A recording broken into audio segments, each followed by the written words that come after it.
नमस्कार दोस्तों, online YouTube channel पर आपका स्वागत है।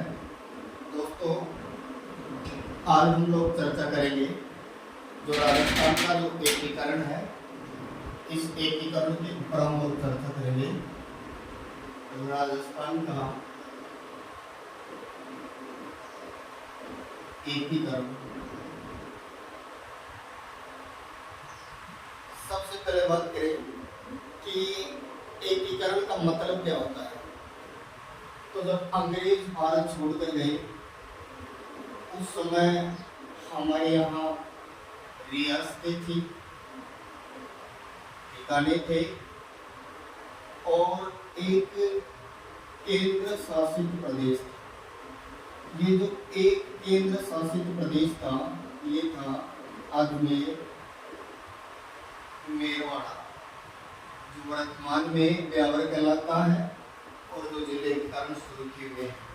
3 ठिकाने थे जिनमें लावा, कुशलगढ़ और एक था नीमराणा। तो नीमराणा अलवर, कुशलगढ़ बांसवाड़ा और लावा टोंक के अंतर्गत। तो ये बाद में 19 जुलाई 1948 को केंद्र सरकार की अधिसूचना के आधार पर इसको जयपुर रियासत में मिला दिया गया था।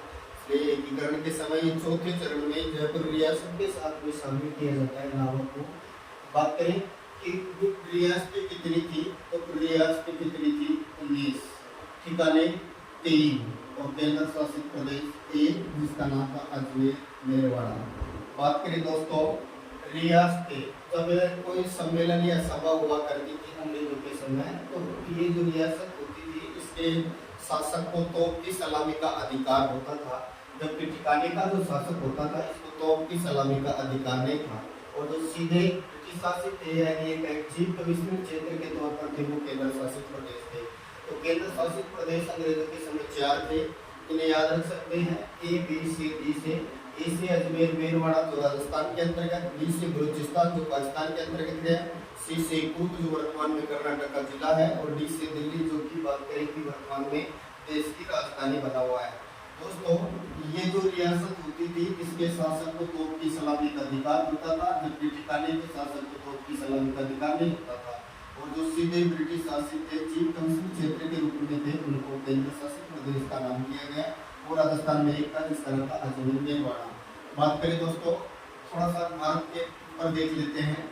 अंग्रेज जब भारत छोड़कर गए तो उन्होंने ये कहा कि जिस रियासत की आमदनी 1 करोड़ रुपया वार्षिक हो, जिस रियासत की आमदनी 1 करोड़ रुपया वार्षिक हो और उस रियासत की अगर जनसंख्या की बात की जाए तो उस रियासत की जनसंख्या 10 लाख हो, 10 लाख की क्या हो जनसंख्या, वार्षिक आय कितनी हो तो 1 करोड़ रुपया, वह रियासत चाहे तो अपना स्वतंत्र अस्तित्व रख सकती थी। वह रियासत चाहे तो अपना स्वतंत्र अस्तित्व रख सकती थी। 1 करोड़ रुपया वार्षिक आमदनी हो, 10 लाख जनसंख्या हो। दोस्तों, इस हिसाब से देखा जाए तो भारत के अंतर्गत तो ये राजस्थान के अंतर्गत है, केवल 4 रियासतें इन शर्तों को पूरा करती थी 19 में से। केवल 4 रियासतें कौन कौन सी, तो एक तो बीकानेर, ये जो बीकानेर रियासत ये इस शर्त को पूरी करती थी। नंबर 2, फिर बात करें इसके अलावा बीकानेर के अलावा दूसरी मेवाड़, मेवाड़ और मेवाड़िया उदयपुर, मेवाड़िया उदयपुर। तीसरी रियासत इसमें जोधपुर, जोधपुर जोधपुर या मारवाड़, जोधपुर या मारवाड़। और 5 में इसको नाम देंगे जयपुर, ये कहें कि चौथी जयपुर। तो ये 4 रियासतें थी, बीकानेर, मेवाड़, जोधपुर और जयपुर। यही वो रियासतें थी जो जिनकी वार्षिक आय 1 करोड़ रुपया से ज्यादा थी, जनसंख्या 10 लाख से ज्यादा थी। ये चाहे तो स्वतंत्र अस्तित्व रख सकती थी। लेकिन दोस्तों, इन सब रियासतों को एक किया गया, इसके लिए एक विशेष ये कहे कि आधार माना जाता है। तो बात करते हैं हम सबसे पहले एकीकरण में जानते हैं सरदार पटेल को या सरदार वल्लभ भाई पटेल को। सरदार वल्लभ भाई पटेल ये गुजरात के थे। इन्हें सरदार बारडोली आंदोलन का नेतृत्व करने पर महिलाओं के द्वारा दी गई थी। सरदार वल्लभ भाई पटेल को लौह पुरुष यानी आयरन मैन के तौर पर जाना जाता है। सरदार वल्लभ भाई पटेल की सबसे बड़ी प्रतिमा है जो गुजरात के अंतर्गत बनाई गई है। सरदार वल्लभ भाई पटेल को एकीकरण का जनक कहा जाता है। याद रखिएगा, जिस प्रकार से जर्मनी का एकीकरण के लिए सरदार वल्लभ ये जर्मनी के एकीकरण के लिए बिस्मार्क को जाना जाता है, उसी तरह से भारत के एकीकरण के लिए सरदार वल्लभ भाई पटेल को जाना जाता है। इसलिए सरदार वल्लभ भाई पटेल को भारत का बिस्मार्क कहा जाता है। भारत का बिस्मार्क किसको कहा जाता है? तो सरदार वल्लभ भाई पटेल को कहा जाता है।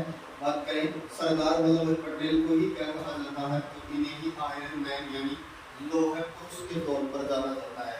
बात करें दोस्तों, इन सब रियासतों को एक करने के लिए सबसे पहले 5 जुलाई 1947 को एक विभाग बनाया गया, उसको नाम दिया गया रियासती विभाग, क्योंकि भारत में कुल 565 रियासतें थी। अगर भारत की बात करें तो भारत में कुल 565 रियासतें थी, इनमें से जूनागढ़, जम्मू कश्मीर और हैदराबाद तीन ने अलग घोषणा कर दी, इसलिए 565 मिलती है। बात करें 5 जुलाई 1947 को रियासती विभाग का गठन किया गया। इस विभाग का जो अध्यक्ष बनाया गया, ये बनाया गया सरदार वल्लभ भाई पटेल को इस विभाग का अध्यक्ष बनाया गया। और इसका जो सचिव बनाया गया, ये सचिव बनाया गया वीपी मेनन को। वीपी मेनन को इसका क्या बनाया गया? सचिव बनाया गया। कौन से विभाग का? रियासती विभाग का, जो किसके लिए जाना जाता है?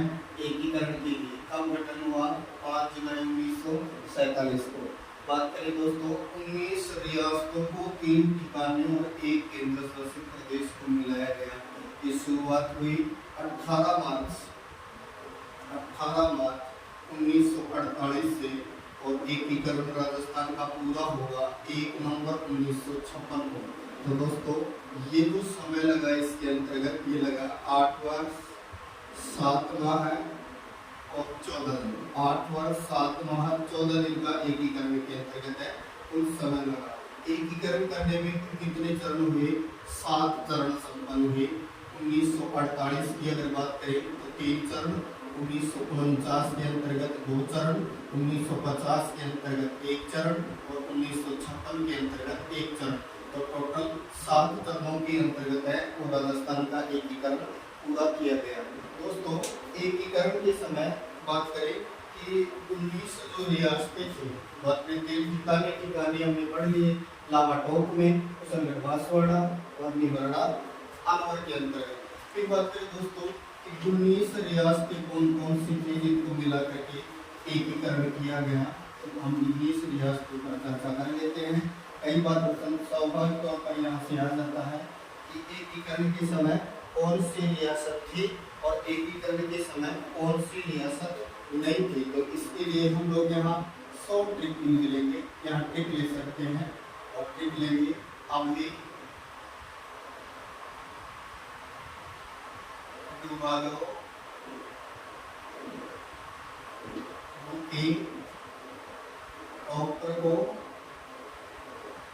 जैकब जोशी जाऊसाज। तो दोस्तों 19 रियासतें निकालेंगे। सबसे पहले ऐसे बना लेते हैं अलवर रियासत ये कछुआओं की रियासत थी। बी से बात करें बीकानेर ये राठौड़ों की रियासत थी। दूसरे बात करें डूंगरपुर, यहाँ सिसोदिया थे, डूंगरपुर सिसोदिया थे। फिर बात करें तो बांसवाड़ा ये भी सिसोदिया थे। फिर बात करें दोस्तों धौलपुर ये जाट शासित रियासतें थी। फिर बात करें दोस्तों बूंदी ये हाड़ा शासित मतलब हाड़ा राजपूत थे।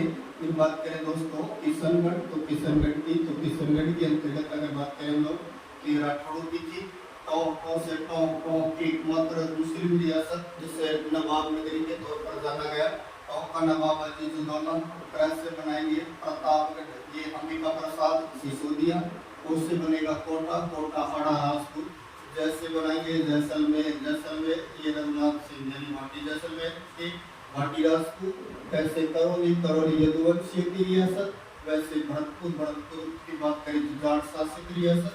जोधपुर जो मारवाड़ के नाम से जानी गई राठौड़ रियासत। सी से सिरोही तो देवड़ा वंश। फिर बात करें से झालावाड़ से पता लग रहा है कि झालावंश की बात है। उसे बनाएंगे तो उदयपुर बन जाएगा मेवाड़ सिसोदिया। सा से बनेगा शाहपुरा, शाहपुरा ये भी सिसोदिया ही है, और जय से बन जाएगा जयपुर, जयपुर ये कछुआ, कछुआ। तो दोस्तों एकीकरण के समय 19 रियासतें थी अलवर, बीकानेर, डूंगरपुर, बांसवाड़ा, धौलपुर, बूंदी, किशनगढ़, टोंक, प्रतापगढ़, कोटा, जैसलमेर, करौली, बागपत, जोधपुर, सिरोही, झालावाड़, उदयपुर, शाहपुरा और जयपुर। ये जो 19 रियासतें थी, इन 19 रियासतों में से 2 अपवाद थी, याद रखिएगा। 2 रियासतें 19 में से अपवाद थी। तो कौन कौन सी थी? पहली बात करते हैं हम लोग अपवाद रियासत। तो याद रखिएगा अपवाद रियासत कौन कौन? एक तो अपवाद रियासत कौन थी? शाहपुरा। और दूसरी अपवाद रियासत कौन थी? किशनगढ़। ये रियासतें तो थी, लेकिन इनके शासक को तो अपनी सलामी का अधिकार नहीं था। फिर बात करें दोस्तों, ये जो 19 रियासतें थी, इनमें सबसे पुरानी और सबसे नवीन की अगर हम लोग बात करते हैं, तो बात करें सबसे पुरानी कौन थी? सबसे पुरानी रियासत मेवाड़, मेवाड़ यानी बात करें तो उदयपुर थी।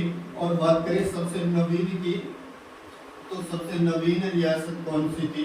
तो झालावाड़ जो थी, ये सबसे नवीन रियासत थी, क्योंकि इसकी स्थापना 1835 में अंग्रेजों के समय झाला मदन सिंह के समय हुई।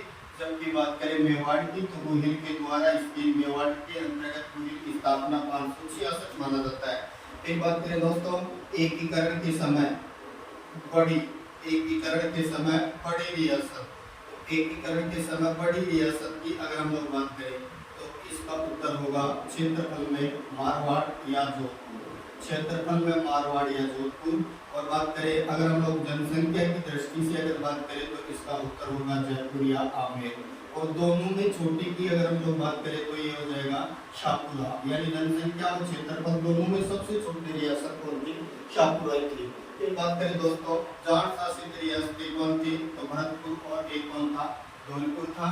सिसोदिया मेवाड़, कछुआ जयपुर में, शाहपुरा सिसोदिया, झाला झालावाड़ में, देवड़ा सिरोही में, राठौड़ जोधपुर में, यदुवंशी करौली में, देव और खाड़ा कोटा में, और मुस्लिम रियासत टोंक, बूंदी, बहादुर सिंघाड़ा, बांसवाड़ा। दोस्तों यहाँ का जो शासक था जिसका नाम था चंद्रवीर सिंह। इस चंद्रवीर सिंह ने एकीकरण के समय कहा था कि मैं मेरी मृत्यु प्रमाण पत्र पर हस्ताक्षर करता हूँ, मृत्यु प्रमाण पत्र पर हस्ताक्षर करता हूँ, या डेथ वारंट पर साइन करता हूँ।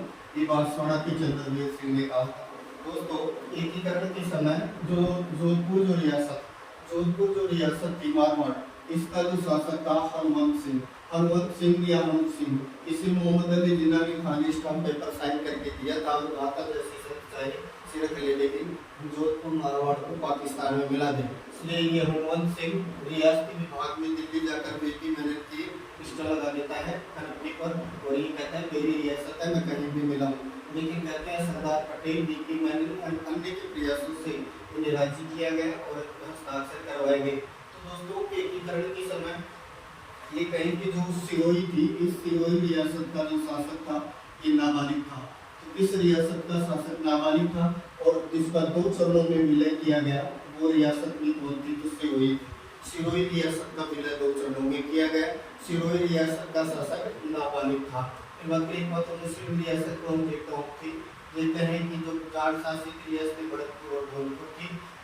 एकीकरण के चरण कितने हैं? तो 7 चरण हैं। बड़ी रियासत, छोटी रियासत, पुरानी रियासत, नई रियासत, इन सब की हमने चर्चा की है। यहाँ अगले चरण में हम 7 चरणों के बारे में पढ़ेंगे कि प्रथम चरण को जो नाम दिया जाता है, जैसे मत्स्य सन हम पढ़ते हैं, प्रथम चरण मत्स्य सन।